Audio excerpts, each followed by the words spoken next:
So I think the history is an important part of this to help understand how did we get here and why had we done this before? Yeah, it's just interesting that tilling is essentially it's good in the short term, and then it becomes a long-term problem Right. over time once that soil becomes more depleted and it has less ability to retain water and all that kind of stuff, and leads to erosion.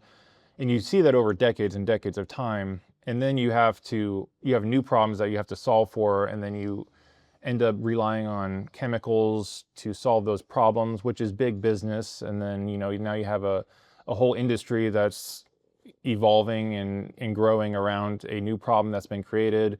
But that also just creates additional problems. And so you have big business come in and fix those additional problems, and it just ends up being a big conglomerate. Now Yeah. you're stuck into this system Right. that, And on top of that, you have state and federal policies and regulations that drive that kind of behavior also. so it's this rough cycle.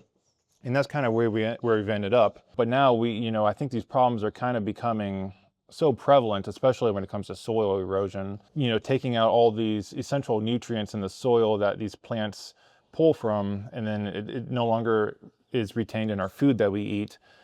And now people are getting sick. And so, as you can see, those are even more problems that you have to deal with. Here we are trying to go back to, the way things were before, and trying to really go back to the basics and start over and figure out that we need to take better care of our soil, and we need to stop relying on these chemicals to put a Band-Aid on all these problems that we're experiencing. So we're really going back to the roots of things, going back to the foundation and starting over, essentially.